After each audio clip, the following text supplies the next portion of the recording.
అశ్విని ఊరు వెళ్ళాక వాళ్ళ పరిస్థితి చాలా బాగుంది అనే చెప్పాలి. అశ్విని వాళ్ళు ఆ ఇంట్లో నుండి మారిపోయి కంపెనీ వాళ్ళిచ్చిన ఇంట్లోకి వెళ్ళిపోయారు. అశ్విని చెల్లెలిద్దరికీ అర్జున్‌రావు ప్రయత్నం మీద స్కాలర్‌షిప్ వచ్చింది. మాలిని, రమ ఇద్దరూ కాలేజీలో చదువుతున్నారు. ఆ ఉద్యోగంలో చేరాక ఆమెకెంతో హాయిగా, ఆనందంగా అనిపించసాగింది. తండ్రి మునుపటి కంటే కాస్త తేరుకుని ధైర్యంగా ఉండసాగాడు. ఇంట్లో అందరూ చాలీ చాలని భోజనాలతో గడిపినవారు. ఇప్పుడు కడుపు నిండా సంతృప్తిగా తినసాగారు. ఒక సంవత్సరం గడిచిపోయింది. యామిని చేత బిఏకి ప్రైవేటుగా కట్టించసాగింది శాంత ఆలోచనతో. శాంత ఆమె పరిస్థితి ఎప్పటికప్పుడు తెలుసుకుంటూ, సలహాలిస్తూ చేతనైన సాయం చేయసాగింది. అర్జున్రావు శాంతల పుణ్యమే ఆ ఇల్లు అలా నిలబడింది. శాంత చెప్పినట్లు బాబుని తీసుకుని ఆమెకు రావడానికి వీలవలేదు. తర్వాత వీలు చూసుకుని వస్తానని రాసింది. అశ్విని కూడా తండ్రిని అందర్నీ తీసుకుని వెళ్లడం కుదరడం లేదు. శాంతికి, అర్జున్రావుకి తెలిసిన ఒక అబ్బాయి ఎంఏ పాస్ అయ్యాడు. అతనికి తల్లి తండ్రి ఎవరూ లేరు. తమ్ముడున్నాడు. బీకాం చదువుతున్నాడు. అతని పేరు విశ్వం. విశ్వానికి ఉద్యోగం లేదు. శాంత ఆలోచనతో విశ్వానికి ఉద్యోగం వేయించి యామినిని పెళ్లి చేసుకోవడానికి ఒప్పించింది. విశ్వం అందుకు ఒప్పుకున్నాడు. అశ్విని ఉద్యోగం చేస్తున్న కంపెనీలోనే అతనికి ఉద్యోగం దొరికింది. విశ్వం యామినిల పెళ్లి నిరాడంబరంగా జరిగిపోయింది. ఆ పెళ్లికి అర్జున్రావు దంపతులు రావడానికి ప్రయాణమయ్యారు. అతని తండ్రికి బాగోలేకపోతే అటు వెళ్లారు. ఆ పెళ్లికి శాంత డబ్బు కూడా సాయం చేసింది. అశ్విని, సూర్యప్రకాశ్రావు గారు శాంత, అర్జున్రావులు చేస్తున్న సహాయానికి పొంగిపోయారు. వాళ్ళు నిజంగా దేవుళ్లే అనుకున్నారు మనసులో. శాంత, అశ్విని వారానికి ఒక ఉత్తరమైన రాసుకోసాగారు. శాంత రాస్తుంది, అర్జున్రావు గురించి బావగారు ఇలా అలా, నేను ఒక క్షణం కనిపించకపోతే ఉండలేరు, అందుకే ఎక్కడికి రాలేను అంటూ. అలా 2 సంవత్సరాలు గడిచిపోయాయి. మాలిని, విశ్వంతమ్ముడు శేఖర్ ఇద్దరికీ పరిచయం పెరగసాగింది. అది ప్రేమగా మారింది. ఈ విషయం తెలిసి శాంతకు ఉత్తరం రాసింది. ఆ ఉత్తరానికి ఆమె ధైర్యం చెబుతూ రాసింది, నువ్వు భయపడనవసరం లేదు. విశ్వం మంచివాడు, శేఖర్ కూడా మంచివాడే. మనం చెబితే వింటారు. వాళ్ళకి పెళ్లి చేసేద్దాం అంటూ. దాంతో అశ్వినికి ధైర్యం వచ్చింది. యామినికి కూడా ఆఫీసులో టైపిస్ట్ ఉద్యోగం వచ్చింది. విశ్వం మంచివాడు, బుద్ధిమంతుడు. వాళ్ళ జీవితం సాఫీగా గడిచిపోసాగింది. మాలిని పెళ్లి కూడా అయిపోతే ఇక పెళ్లికి రమ్ముంది అనుకుంది అశ్విని. ఈ బాధ్యతల గురించే తను ఎంతో బెంగ పెట్టుకుంది. బాధ్యతలు తీరి కొంత పరిస్థితి చక్కబడింది. ఇక పర్వాలేదు అన్న ధైర్యం కలిగింది అశ్వినికి. మునుపటి కంటే అశ్వినిలో మార్పు వచ్చింది. మనిషి కాస్త ఒళ్ళు చేసింది. ఇంకా అందం వచ్చింది. కొంచెం పెద్ద తరహా వచ్చింది. మనిషికి సంతోషమే సగం బలం. శాంత దగ్గర నుండి ఉత్తరాలు రావడం మానేశాయి. అశ్విని రాసిన ఉత్తరం తిరిగి వచ్చేసింది. ఏంటి అని ఆశ్చర్యపోతే వాళ్ళకి మరో ఊరు ట్రాన్స్ఫర్ అయింది అని తెలిసింది. సరే, కొత్త అడ్రస్ రాస్తూ శాంతే రాస్తుందని ఊరుకుంది. అయినా ఆమె వద్ద నుండి ఉత్తరం రాలేదు. అశ్వినికి అదోలా ఉంది. శాంత దగ్గర నుండి ఉత్తరాలు లేక తను రాద్దామంటే ఏ ఊర్లో ఉందో తెలీదు. అలా రోజులు, వారాలు, నెలలు గడిచిపోసాగాయి. అశ్వినికి దిగులు ముంచుకు రాసాగింది. శాంతం మరో ఊరు వెళ్ళిన తర్వాత తనని మర్చిపోయిందా? ఆమె సలహా, సాయం లేకుండా తను ఎలా ఉండగలదు? ఒకసారి శాంతను చూడాలనుంది. ఎక్కడికి వెళ్ళడం? అడ్రస్ తెలీదు. శాంత మీద, అర్జున్రావు మీద చాలా కోపం వచ్చింది. ట్రాన్స్ఫర్ అయితే తెలియజేసుకోరా? తను చచ్చిపోయిననుకుందా? మనసులో విసుక్కోసాగింది. అలా 8 నెలలు గడిచిపోయాయి. శాంత దగ్గర నుండి ఉత్తరం లేదు. అశ్విని ఆ రోజే ఆఫీసు నుండి ఇంటికొచ్చి పడుకున్నాక ఆ ఊరు వెళ్లడం, అక్కడి సంఘటనలు ఒక్కొక్కటి గుర్తుకు రాసాగాయి. శాంత ఎవరింటికో వెళ్ళినప్పుడు తను బాబు దగ్గర వాళ్ళ గదిలో పడుకుంటే అప్రయత్నంగా ఆమె చెంపలు సిగ్గుతో ఎర్రబారాయి. ఎంత సిగ్గుచేటు! ఈ విషయం శాంతకి తెలిసుంటే తనని ఎంత హీనంగా చూసేదో, ఎంత చులకనగా చూసుండేదో. అశ్వినికి గుర్తొచ్చి లేచి ఆమె పెట్టి తెరచి అందులో నుండి ఒక కవర్ తీసి దానిలో ఉత్తరం బయటికి తీసి చదివింది. 2 ముక్కలు రాసుంది ఆ కాగితం మీద. సంబోధన లేదు, కింద సంతకం లేదు. ఆ రోజు వాళ్ళ ఇంటి నుండి వచ్చేస్తుంటే అర్జున్రావు తన బ్యాగులో ఆ కవరు ఎప్పుడు ఎలా పెట్టాడో ఆమెకెంత ఆలోచించినా అర్థం కాలేదు. బహుశా తన గదిలో ఎవరూ లేనప్పుడొచ్చి ఎవరూ చూడకుండా బ్యాగులో ఆ కవరు ఉంచాడని తన ఊహ మాత్రమే. ఇంటికొచ్చిన తర్వాత చూస్తే ఏంటి ఈ కవరు అని ఆశ్చర్యపోతూ తీసి చూసింది. పొరపాటు జరిగింది, నన్ను క్షమించు అని రాసుంది. ఆ ఉత్తరం ఎందుకో అశ్విని ప్రాణానికి ప్రాణంగా, పదిలంగా, భద్రంగా దాచుకుంది పెట్లో. గుర్తొచ్చినప్పుడల్లా చదువుకోవడం, మనసు ఆ దూల అయిపోవడం, మనసుని కంట్రోల్ చేసుకోవడానికి కొంత టైం తీసుకోవడం ఆమెకు అలవాటే. ఆ రోజు అంతే జరిగింది. ఆ ఉత్తరం అప్రయత్నంగా గుండెలు కదుముకుని పెదవులు కానించుకుంది. తన ప్రాణం అదే అయినట్టు అదో రకమైన ఆనందంలో పడి మునిగిపోతూ, ఆనాటి సంఘటన గుర్తు తెచ్చుకుంటూ అలా క్షణం సేపు ఉండిపోయింది మైమరిచిపోతూ. ఆమె ఒక్కసారిగా ఉలికిపడ్డట్టయింది. అతన్ని తను ఆరాధిస్తోందా? అది పెళ్ళై భార్యా పిల్లలు ఉన్న అతన్ని ఒక స్త్రీ సంపద దోచుకోవడం కాదా? ఛ! తను ఎంత తెలివి తక్కువగా ఆలోచిస్తోంది. ఇన్నాళ్ళు తను చేస్తోందేమిటి? రహస్యంగా అతన్ని ప్రేమిస్తోంది. ఆమెపై ఆమెకి అసహ్యం వేసి ఆ ఉత్తరం చింపడానికి మనసొప్పక పెట్టెడుగును పడేసింది. ఇక ఎప్పుడూ ఆ ఉత్తరం చూడకూడదు, అతని గురించి ఆలోచించకూడదని గట్టిగా ఒట్టు పెట్టుకుంది. ఆమె మనసు అప్పటికి తేలికపడ్డట్టయింది. చెర నుండి మనసుకి విముక్తి కలిగి హాయిగా స్వేచ్ఛగా ఉన్నట్టు అనుభూతి చెందింది అశ్విని. ఆమెకు మరో ఆలోచన వచ్చింది. తమ విషయం శాంతకు తెలిసిందేమో, అందుకే ఆమెకు కోపం వచ్చి తన మీద అసహ్యం కలిగి ఉత్తరాలు రాయడం మానేసింది అని అనుకుంది. మళ్ళీ శాంత్ అటువంటిది కాదు అని అనిపిస్తోంది. మళ్ళీ ఏమో, ఎవరు చెప్పగలరు? ఆమె మనసు ఎలా మారిందో అనిపిస్తుంది. ఎటూ తేల్చుకోలేక ఆలోచనలో పడిపోయింది. శాంతని చూడ్డానికి ఆమె మనసు పీకుతోంది. అలా రోజులు లెక్క పెడుతోంది. ఉత్తరాలు రావడం మానేసి సంవత్సరం పూర్తయిపోయి 2వ సంవత్సరం నడుస్తోంది. సూర్యప్రకాశ్రావు గారు ఎక్కడికో వెళ్ళొచ్చి కూతుర్ని పిలిచి మహా సంబరంగా చెప్పారు. అమ్మాయి అశ్విని, అర్జున్రావుకి ఈ ఊరు ట్రాన్స్ఫర్ అయిందట. ఇప్పుడు శాంత వాళ్ళు ఈ ఊళ్ళోనే ఉన్నారట. ఏంటి, నిజంగానే నాన్న? అంది పట్టురాని సంతోషంతో. అవును తల్లి, నిజంగానే అన్నారు. అయితే నేను వెళ్ళి చూసొస్తాను. శాంతక్కను చూసి చాలా రోజులైంది. నేను వస్తాను, ఇద్దరం వెళదాం అన్నారు. అలాగే అని చెప్పి సాయంత్రం 5 గంటలకి ఆటోలో తండ్రిని తీసుకుని కలెక్టర్ బంగ్లాకు వెళ్ళింది. అర్జున్రావు ఆఫీసు నుండి ఇంకా ఇంటికి రాలేదు. బాబు హాల్లో ఎదురు పడ్డాడు. బాబుకి 11 సంవత్సరాలు వచ్చాయేమో, మునుపటి కన్నా పొడువయ్యాడు. కాస్త చిక్కాడు కూడా. అశ్వినిని చూసి గుర్తుపట్టినా నిర్లక్ష్యంగా పొగరుగా తల తిప్పుకున్నాడు. బాబు ప్రవర్తన మునుపటి కన్నా ఇప్పుడు మరీ అధ్వాన్నంగా అనిపించింది. మనసు చివుక్కుమన్నా సరిపెట్టుకుని, ఏం బాబు, నేను గుర్తున్నానా? మీ పిన్నిని అంది. తెలుసులే, ఎందుకొచ్చావు? ఏం పనికి ఇక్కడ? ఆ అడగడంలో పొగరు మొత్తనం స్పష్టంగా కనిపిస్తోంది. బాబు అలా అనగానే గిరుక్కును వెనుతిరిగి వెళ్ళిపోవాలనిపించింది. తను వచ్చింది శాంతను బట్టి. బాబు ఏమంటే తనకేమిటి? అయినా చిన్నతనం. వాళ్ళ అమ్మ గారాబంతో వాడలా తయారయ్యాడని సరిపెట్టుకుని తన్వితో లోపలికి వెళ్ళింది. బాబు ఆమె అలా తనని లెక్క చేయనట్టు నిర్లక్ష్యంగా వెళ్ళిపోతుంటే కోపంగా చూశాడు, ఏం చేయలేక. అశ్విని చనువుగా లోపలికి వెళ్ళింది. అక్క, శాంతక్క అంటూ పిలవసాగింది. లోపల నుండి ఎలాంటి ఎలికిడి వినిపించలేదు.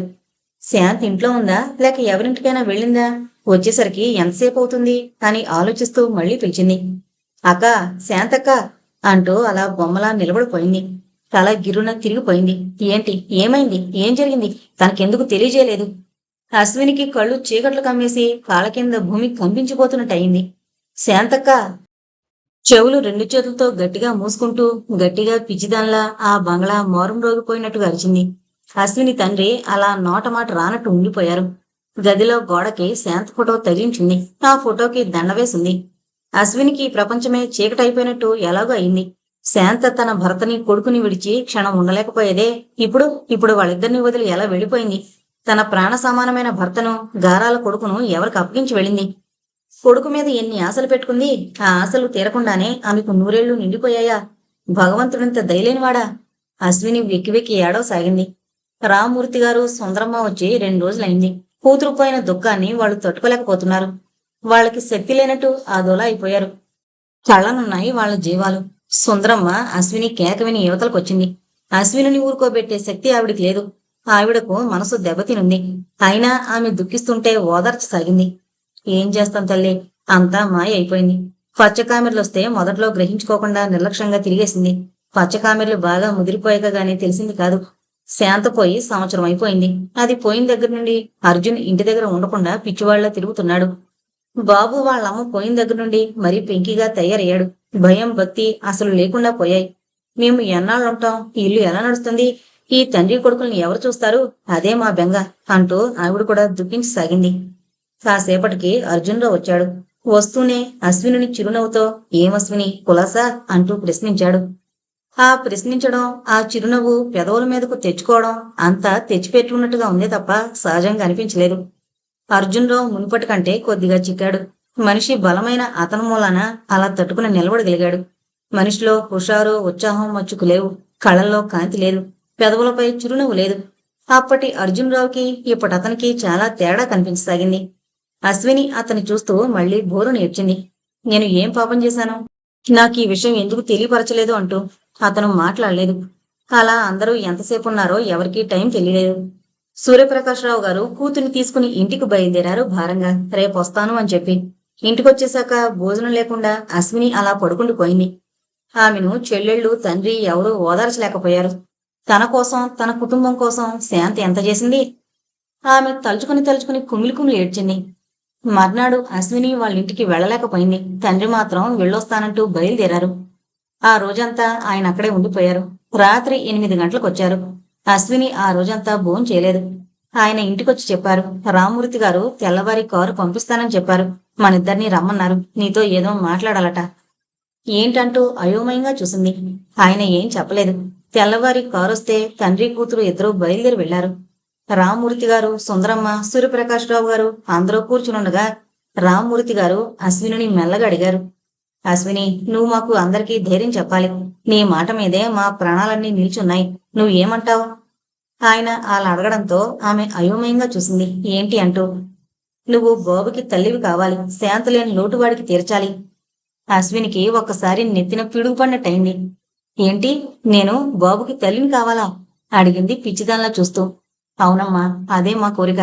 నువ్వు అర్జున్ రావుని పెళ్లి చేసుకుని ఈ ఇంటి బాధ్యత నువ్వు తీసుకోవాలి. తప్పదు, మా మాట కాదనుకో అంటూ ఆ దంపతులిద్దరూ బ్రతిమలాడారు.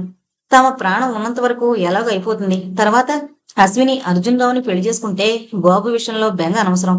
పరాయామిని చేసుకుంటే బాబుని బాగా చూస్తుంది అన్న నమ్మకం లేదు. అర్జున్ రావు పెళ్ళంటే అయిష్టం చూపిస్తున్నాడు. అతను శాంతను మరువలేకపోతున్నాడు. అశ్విని అయితే అతన్ని మరిపించి దుఃఖంలో నుండి బయటపడేలా చేయగలదని వారి నమ్మకం. అందుకే అంత ప్రాధేయపడి అడగసాగారు. అర్జున్ రావుతో తన పెళ్లి అనగానే అశ్విని వీల్లేదు అంటూ గట్టిగా అరిచింది. ఆమెకు అసలు పెళ్లి చేసుకోవాలని ఎప్పుడూ లేదు. జీవితం అంతా అలా గడిపేయాలని అనుకుంది. ఇప్పుడు అర్జున్ రావుని చేసుకోవడమా? అలా ఎన్నటికీ జరగదు. ఆయనతో తనకి పెళ్ళేమిటి? ఆ విషయమే ఖచ్చితంగా చెప్పేసింది. ఆయన్ని నేను పెళ్లి చేసుకోవడమా? శాంతక్కయ్య స్థానాన్ని వేరొకళ్ళు తీసుకుని ఆమె పేరుని, ఆమె జ్ఞాపకాలని తుడిచేయడమా? నేను ఆమె స్థానాన్ని ఆక్రమించుకోవడం ఆమెకు అన్యాయం చేసినట్టు కాదా? నేను చేసుకోను. శాంతక్కయ్య కోసం నేను ఎలాంటి త్యాగమైనా చేస్తాను. నా ఉద్యోగం మానేసి ఈ ఇంట్లో పని మనిషిగా బాబుకి ఆయాగా ఉంటాను. అంతేగాని ఆయనకి ఎప్పటికీ భార్యను కాను కాలేను అంటూ ఏడ్చేసింది. తండ్రి ఎటూ చెప్పలేదు. కూతురిష్టానికే వదిలివేశారు. ఆయనకు మనసులో అనిపిస్తోంది, కూతురు పెళ్లి కొప్పుకుంటే బాగుండు. ఆమె బాధ్యతలు తీరిపోయాయి కదా. మాలినికి పెళ్లైపోయింది, రమకి అయిపోతుంది. ఆ తర్వాత ఆమె విషయం ఎవరు పట్టించుకుంటారు? తను ఎన్నాళ్ళు బ్రతికేది తనకే తెలీదు. ఆ తర్వాత అది ఆయన ఆలోచన. ఆయన మౌనంగానే ఉండిపోయారు. అశ్వినికి రామ్మూర్తి గారి దంపతులే నచ్చజెప్పి బ్రతిమలాడసాగారు. ఆమె ససేమీర ఒప్పుకోవడం లేదు. సాయంత్రం అర్జున్రావు వచ్చాక అతని ఎదుట మళ్లీ అడిగారు. అతను అశ్విని వైపు ఒకసారి చూసి తల వంచేసుకుంటూ అన్నాడు, నాకు పెళ్లి చేసుకోవాలని అసలు ఏమాత్రం కోరిక లేదు. నేను శాంతను మరిచిపోలేను.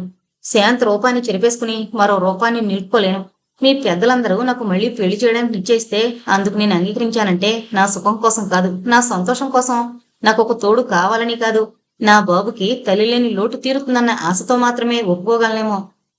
అందుకు అశ్విని ఒప్పుకోదేమో కూడా. అది మీరందరూ ఆలోచించవలసిన విషయం అంటూ ఖచ్చితంగా తన అయిష్టాన్ని సూటిగా చెప్పేశాడు.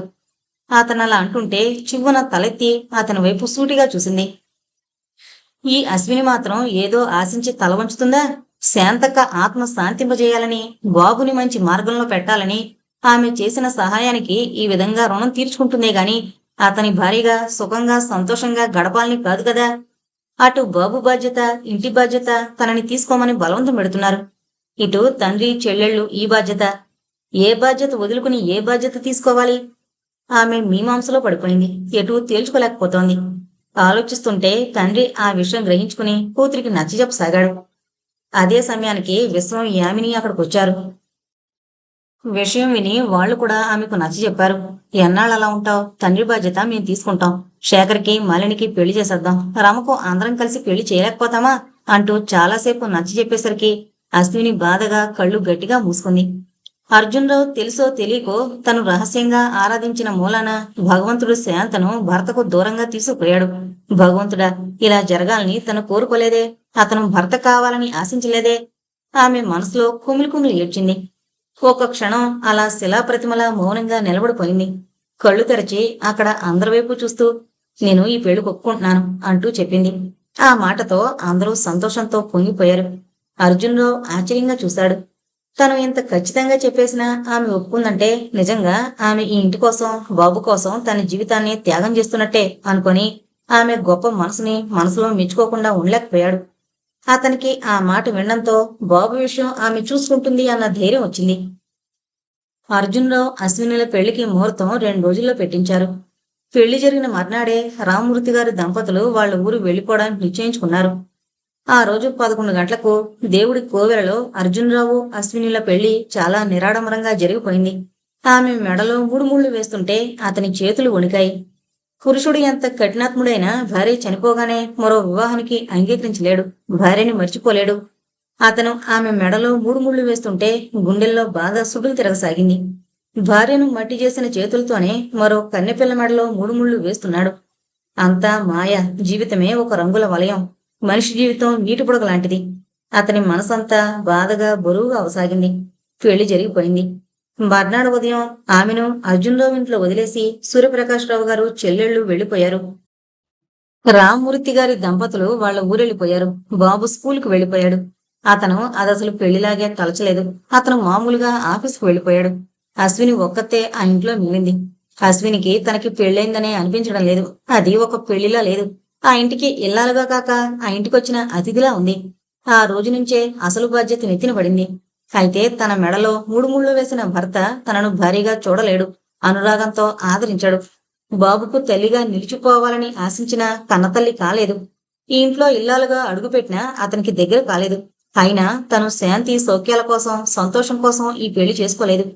శాంతక్కయ్య ఇంటిని దిద్ది బాబును, అర్జున్రావును కంటికి రెప్పలా చూసుకుంటూ ఆమె ఆత్మని శాంతింప చేయడం కోసం అంతే. అందుకే ఈ వివాహం చేసుకుంది. అశ్విని ఒక్కసారి అద్దం ముందు నిలబడింది. మెడలో పసుపు బొందుతో మంగళసూత్రం మెరుస్తోంది. మెడలో నల్ల పూసలు ఆమెకు వివాహమైనట్టు సాక్ష్యమిస్తున్నాయి. అద్దంలో తన రూపాన్ని చూసుకుని పేలవంగా నవ్వుకుంది. ఒక్కసారి ఆ మంగళసూత్రాన్ని చేతుల్లోకి తీసుకుని పరీక్షగా చూసింది. తను మనసులో ఆరాధించిన దైవం కట్టిన మంగళసూత్రాలు. ఒక్కసారి కళ్ళకద్దుకుంది. ఇక నుండి తన పసుపు కుంకుమలు, తన సౌభాగ్యం అన్నీ అతనే అనుకుంది. బాబు తన గదిలో పడుకున్నాడు. టైము రాత్రి 10 గంటలవుతోంది. అర్జున్రావు ఇంటికొచ్చి భోంచేసి పడుకున్నాడు. అశ్విని తన గదిలో ఆలోచిస్తూ చాలాసేపు అలా ఉండిపోయింది. తనకి పెళ్ళైన మొదటి రాత్రి అది. అతని గదిలోకి వెళ్లాలో వద్దో తెలియడం లేదు. వెళ్ళకపోతే అతను ఏమేని అనుకుంటాడేమో, వెళితే బాధపడతాడేమో. తనకి చెప్పడానికి పెద్దవాళ్ళు ఎవరూ లేరు. ఇప్పుడు ఏంటి చేయడం? క్షణంసేపు ఆలోచించి ఒక నిర్ణయానికొచ్చిందల్లా ధైర్యం చెప్పుకుంటూ అభిమానాన్ని, సిగ్గుని చంపుకుంటూ మెల్లగా అతని గదిలోకి వెళ్ళింది. తలుపు చొప్పుడవడంతో అర్జున్రావు మంచం మీద పడుకున్నవాడల్లా తల తిప్పి అటు చూశాడు. అశ్విని అదోలా బాధగా చూసింది. ఆమెను చూస్తూనే అతను మంచం మీద చటుక్కున లేచి కూర్చున్నాడు. అశ్విని, నువ్వా రా మామూలుగా పిలిచాడు. ఆమె మెల్లగా అతని మంచం సమీపించింది. కూర్చో అంటూ తన పక్కన చోటు చూపించాడు. ఆమె కూర్చోలేదు. సందేహిస్తున్నట్టుగా అలాగే నిలబడిపోయింది. ఆమె చేయి పట్టి కూర్చోబెట్టాడు. ఆమె కూర్చుంది. అశ్విని, నిన్ను చూస్తుంటే నాకేం మాట్లాడాలో తోచడం లేదు అన్నాడు బాధగా. మన పెళ్లి నిన్ననే జరిగింది. ఈ రోజు మన మొదటి రాత్రి. అంటే నువ్వు నేను కలిసి జీవితాన్ని పంచుకునే తొలి రాత్రి. ఇప్పటి నుండే మొదలవుతుంది భార్యాభర్తల దాంపత్య జీవితం. అయితే నువ్వు కన్నెపిల్లవు. సంసార జీవితం అంటే ఏంటో, దాంపత్య సుఖమేంటో తెలియదానివి. నాకు ఒక పెళ్లి ఎప్పుడో జరిగిపోయింది. సంసార జీవితంలో సంతోషం, దాంపత్య జీవితంలో సుఖాన్ని అన్నీ మరో స్త్రీ సాంగత్యంలో అనుభవించిన వాణ్ణి. నా జీవితం సగం అయిపోయింది. కొన్ని మెట్లెక్కేసి శిఖరం పైకెళ్ళడానికి మధ్యలో ఉన్నవాణ్ణి. నువ్వు జీవితంలో ఏమీ అనుభవించిన దానివి. ఎప్పటి నుండే నీ తీయని జీవితం మొదలయ్యే తొలి రోజు. శిఖరం పైకి వెళ్ళడానికి నువ్వింకా ఈ రోజే తొలి సోపానం మీద అడుగు పెట్టావు. తొలి సోపానం మీద నువ్వు, మధ్య సోపానం మీద నేను ఉన్నాం. మనిద్దరం చెయ్యి చెయ్యి పట్టుకుని ఆనందంగా ఒకే సోపానం ఎక్కి శిఖరం చేరుకోగలమా? అది సాధ్యమా మనకి? చెప్పస్విని అంటూ అదో రకంగా నవ్వాడు. ఆ నవ్వులో జీవం లేదు. త్రుళ్ళిపడ్డట్టుగా చూసింది. మనిషిలో ఎంతో మార్పు వచ్చింది. ఎంత విరక్తి పెంచుకున్నాడు. ఈయన మళ్ళీ మామూలు మనిషిగా మారగలడా? బాధగా చూసింది. అతను ఆమె చేతిని చేతిలోకి తీసుకుని పరీక్షగా చూశాడు. అశ్విని, ఆ రోజు రాత్రి నీకు గుర్తుందా? సూటిగా ఆమె వైపు చూశాడు. ఆమె తల వంచేసింది. అతని ముఖం చూడలేనట్టుగా. ఆ రోజు నిన్ను చూసి శాంత అనుకుని పొరబడి దగ్గరకు తీసుకున్నాను. మనం ఏమాత్రం నిగలించుకోలేకపోయినా చాలా పెద్ద పొరపాటే చేసేవాళ్ళం ఆ రోజు. ఆ రోజు తర్వాత నుండి నాకేమనిపించేదో తెలుసా? నీ వద్దకు పరిగెత్తుకు రావాలనిపించేది. నేను 2 చేతులతో పెనవేసి దగ్గరకు లాక్కుని గాఢంగా గుండెలు కదుముకుని ముద్దులతో నీ ఒళ్లంతా ముంచెత్తియాలని, నిన్ను నాలో ఐక్యం చేసుకోవాలని మనసు తహతహలాడిపోయేది. అప్పుడు నాకు ఆ ఆలోచన వచ్చినప్పుడు నాకు పెళ్ళయిందని, భార్య, కొడుకు ఉన్నారని అనిపించేది కాదు. నిన్ను పొందాలన్న కోరిక రోజురోజుకి ఎక్కువయ్యి నన్ను పిచ్చివాణ్ణి చేసేది. శాంత కళ్ళు ఎలా అయినా కప్పేసి నీ వద్దకొచ్చేయాలి అనుకునేవాణ్ణి. నిన్ను మర్చిపోవడానికి నేనెంత ప్రయత్నం చేశానో తెలుసా? ఇప్పుడు అంటూ ఆగాడు. క్షణంసేపు అతని కంఠస్వరం గాద్గదికమైంది. అశ్వినికి అతని మాటలు వింటుంటే దుఃఖం పొంగొచ్చింది. కళ్ళల్లో నీరు సుడులు తిరిగింది. ఇప్పుడు శాంత మనల్నిద్దరినీ కలిపేసి తను తప్పుకు వెళ్ళిపోయింది. ఈ రోజు మన మొదటి రాత్రి అని తెలుసు. నా భార్యకు అన్యాయం చేయకూడదు అని తెలుసు. ఈ రోజు శారీరకంగా భార్యాభర్తలం కావాలి. అవకాశం నాకు కలిగినా నాకు నిన్ను దగ్గర చేర్చుకోవాలన్న కోరిక కలగడం లేదు. అశ్విని, నేను ఆనాడు నీకు ఎంత దగ్గర అవ్వాలని కోరుకున్నానో ఈ రోజు నీకు అంత దూరంగా ఉండాలని కోరుకుంటున్నాను. చిత్రంగా అనిపించడం లేదు? శాంత మనకి అడ్డు తొలగి వెళ్ళిపోయింది. అశ్విని, నిన్ను మనసారా ప్రేమించినా ఇంత ఘోరంగా శాంత మరణాన్ని నేను కోరుకోలేదు. అందుకు నేను కుమిలిపోని క్షణం లేదు. శాంతని నేను మరవలేకపోతున్నాను. ఇల్లాలిగా నా జీవితంలో పొండు వెన్నెలు కురిపించిన దేవత. ఆమె ప్రేమని, అనురాగాన్ని, ఆమె చిరునవ్వుని మర్చిపోలేకపోతున్నాను. నీకు అన్యాయం చేస్తున్నాను అన్న బాధ నా గుండెల్ని తొలిచేస్తున్నా నా మనసుకి నచ్చజెప్పుకోలేకపోతున్నా. నన్ను క్షమించశ్విని అంటూ మళ్ళీ చెప్పసాగాడు. నాకు కాస్త టైం ఇవ్వు అశ్విని. నిన్ను భారీగా చూడడానికి ప్రయత్నించగలనేమో చూస్తాను. నా వల్ల నీకు అన్యాయం జరగదు. ఇంకా నా గుండెల్లో అగ్ని చల్లారలేదు. అది పూర్తిగా చల్లారిపోవాలి. అప్పుడు గాని నేను మనిషిగా తిరగలేను. నిన్ను భారీగా అంతవరకు చూడలేను అంటూ చెప్పి తల వంచుకున్నాడు. అశ్విని అతని చేతిని గట్టిగా పట్టుకుంటూ అంది. మీ బాధను నేను అర్థం చేసుకోగలను. మీ ఇంటిని చక్కదిద్దడం కోసం, మీ బాబుకి తల్లిని కావడం కోసం ఈ ఇంట్లో అడుగుపెట్టానే గాని మీ నుంచి భారీగా అన్ని సుఖాలు పొందడానికి మిమ్మల్ని పెళ్లి చేసుకోలేదు. నన్ను అర్థం చేసుకోండి. మీరు నా నుంచి భారీగా ఎప్పుడైనా సుఖాన్ని కోరుకున్నా నేనెప్పుడూ కాదన్ను. నాలో ఏదీ మిగిల్చుకోకుండా ఈ ఇంటి కోసం, మీకోసం, బాబు కోసం ఏమైనా చేస్తాను అంది కన్నీళ్లతో.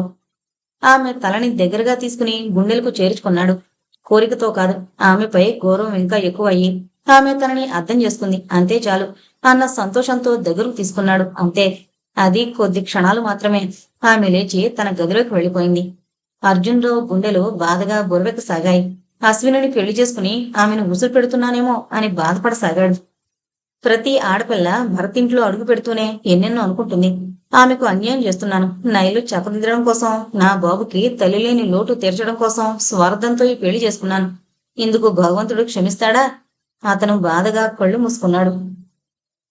అశ్విని ఆ రోజు ఉదయం తలారా స్నానం చేసి పూజా మందిరంలో ఉన్న శాంత ఫోటో దగ్గర కూర్చుని దీపం వెలిగించి పూలతో పూజించి దండం పెట్టుకుంది.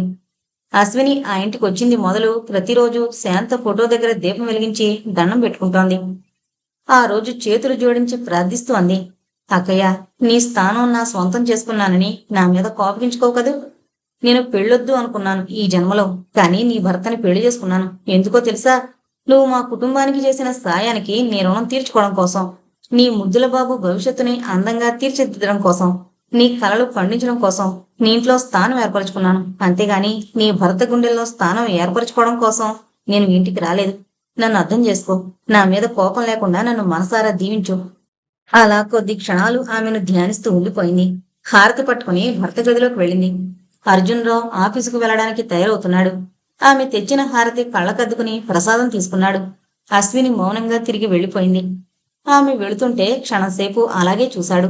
శాంతంటే ఈమెకి ఎంత అభిమానం, ప్రతిరోజు దండం పెట్టుకుంటుంది అనుకున్నాడు.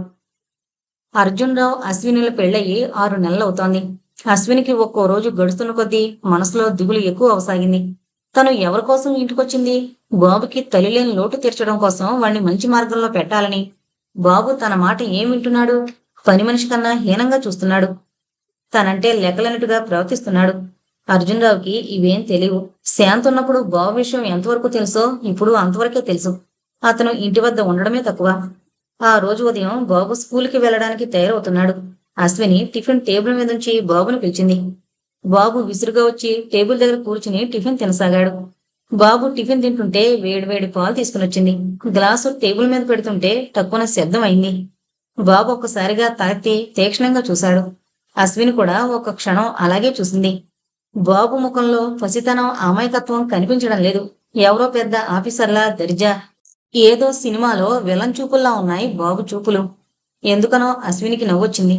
చటుక్కున బాబు తనను దగ్గరకు తీసుకుని నుదుటి మీద ముద్దు పెట్టుకుంది. అలా ఆమె తనని ముద్దు పెట్టుకోగానే ఒళ్ళు మండిపోయినట్టుగా చూసి ఉసురుగా కుర్చీలో నుండి లేస్తూ టేబుల్ మీద ఉన్న గాజు ప్లేటుతో ఆమె నుదుటి మీద బలంగా కొట్టాడు. అమ్మా అంటూ అశ్విని బాధగరుస్తూ నుదురు పట్టుకుంది. బాబు అశ్వినిని చూస్తూనే ఒక్కసారి బెదిరిపోయినట్టు అక్కడి నుండి పరిగెత్తి పారిపోయాడు. ముదురు చిట్లి రక్తం ధారలు కట్టసాగింది. బాధకి తట్టుకోలేక మనిషి గిలగలాడిపోయింది. ఆమె కేకకు వంట మనిషి నౌకర్లు పొరుగునొచ్చారు. అశ్విని సాయంత్రం మంచం మీద కూర్చుంది. ఆమె మనసంతా దిగులుగా అదోలా ఉంది. కడుపును పుట్టిన పిల్లలే స్త్రీకి దగ్గరవుతారేమో, పరాయి పిల్లల్ని ఎంత ప్రేమగా పెంచినా వాళ్ళు దూరంగానే ఉంటారు. నువ్వు మా అమ్మవి కాదు అన్నట్టు. నేను బాబుకి దగ్గరయ్యే మార్గం లేదా? భగవంతుడా, ఏంటిది? నా ఆశ ఎలా ఫలిస్తుంది అనుకుంటూ దుఃఖించసాగింది. అక్కయ్య, బాబుని మంచి ధరలో పెట్టేదెలా అనుకుని శాంతని మనసులో తలుచుకోసాగింది. సాయంత్రం అర్జున్రావు ఆఫీసు నుండి వచ్చాక అశ్విని కాఫీ తీసుకుని అతని గదిలోకి వెళ్ళింది. అశ్విని అతనికి దూరంగా ఉంటున్నా భారీగా అతనికి ఏ వేళలో ఏం కావాలో అన్ని దగ్గరుండే చూస్తుంది. ఆఫీసుకి వెళ్లే ముందు వేసుకునే బట్టలు తనే తీసి పెడుతుంది. కాఫీ టిఫిన్ తనే ఇస్తుంది. మధ్యాహ్నం భోజనం, రాత్రి భోజనం తనే దగ్గరుండి పెడుతుంది. అతను అశ్వినితో ఏదైనా మాట్లాడవలసి ఉంటే మాట్లాడతాడు, లేదా మౌనంగా ఉండిపోతాడు.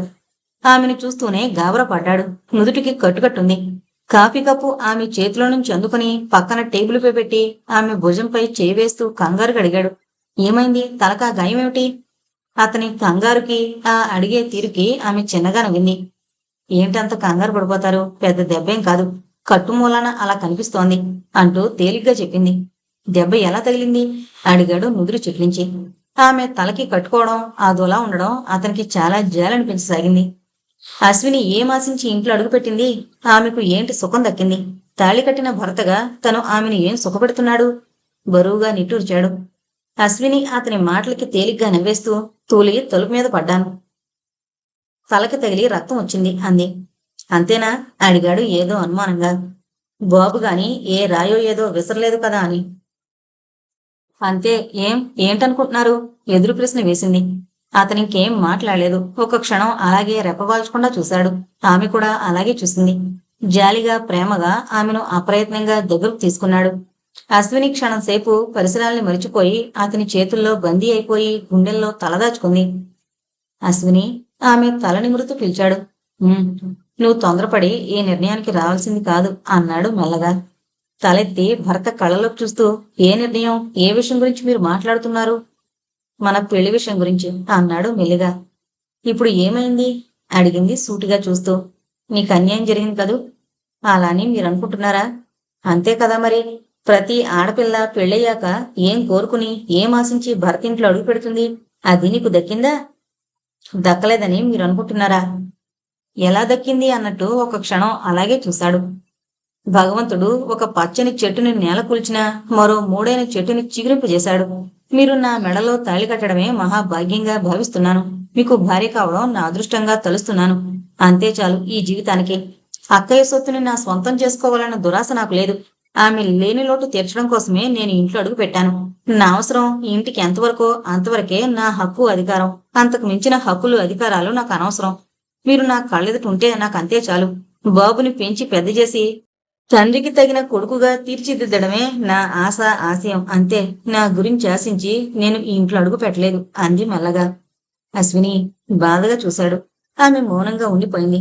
ఆమెను మరొక్కసారి దగ్గరకు తీసుకుని ఒక 2 క్షణాల పాటు అలా ఉండిపోయాడు, బాధగా కళ్ళు మూసుకుంటూ. మెల్లగా అతని చేతులు ఆమెను విడిచిపెట్టేశాయి. అశ్విని భర్త వైపు ఒకసారి చూసి, కాఫీ తాగండి, చల్లారిపోతుంది అంటూ చెప్పి అక్కడి నుంచి వెళ్లిపోయింది. అర్జున్ రావు ఆమె వెళ్లిన వైపే చూస్తూ అలా ఉండిపోయాడు క్షణంసేపు. అశ్వినిని కొద్ది రోజులు పుట్టింటికి పంపించేస్తే ఆమె అక్కడ సుఖంగా, మనశ్శాంతిగా ఉంటుందేమో. ఆమెను ఆ ఇంటి నుండి పంపించేయడం ఎలా? ఏమని చెప్పడం? అలా చేస్తే ఏమైనా అనుకోదు? అతను ఆలోచిస్తూ కాఫీ కప్పు అందుకున్నాడు. తాళి కట్టి తన భార్యను చేసుకున్న ఆమె ఈ ఇంటికి తను ఏమీ కాదు అన్నట్టు దూరంగా మసలడం అతనికి చాలా బాధ అనిపించసాగింది. దురదృష్టం కాకపోతే శాంత చనిపోవడం, తను ఇలా మిగిలిపోవడం ఏమిటి? తనకి రెండో పెళ్లి జరగడం ఏమిటి? ఈ రెండో భార్యగా వచ్చిన స్త్రీలు సంసారంలో భర్తతో నిజమైన సంతోషం పొందగలరా? మగవాడు తన ఇంటి కోసం, పిల్లల కోసం స్వార్థంతో పెళ్లి చేసుకుంటాడు. కపట ప్రేమతో ఆమెను వంచిస్తాడు. అంతా నిజమేనే నమ్ముతుంది స్త్రీ. నిజం తెలిస్తే ఆమె గుండె బదులైపోకుండా ఉంటుందా? రెండో పెళ్లి చేసుకోవడం నేరం కాదా? ఆ స్త్రీకి అన్యాయం జరిగినట్టు కాదా? అశ్విని విషయంలో తను ఏం ఆలోచించకుండా పెళ్లి చేసుకోవడం పెద్ద పొరపాటు చేశాడేమో. మొదట పెద్దవాళ్ళ ఇష్టమని ఊరుకున్నాడు. ఆ తర్వాత ఆలోచించసాగాడు ఈ విషయాలన్నీ. అశ్విని ఇంటికొచ్చాక ఆమెను చూస్తుంటే అప్పుడు అర్థమవుతోంది ఆమెను పెళ్లి చేసుకోవాల్సింది కాదు అని, పెళ్లి చేసుకుని పొరపాటు చేశానని. బాబును చూస్తుంటే రోజురోజుకి పెంకితనంగా తయారవుతున్నాడు. అశ్విని మాట వింటాడు అన్న నమ్మకం లేకపోతోంది. బాబు జీవితం ఎలా మారుతుందో ఎవరూ చెప్పలేరు. బాబు మంచిగా మారినా చెడ్డగా మారినా ఫలానా అర్జునరావు గారి అబ్బాయి అంటారు. అతను బరువుగా నిట్టూర్చాడు. ఆలోచనలు ఎటూ తెగక.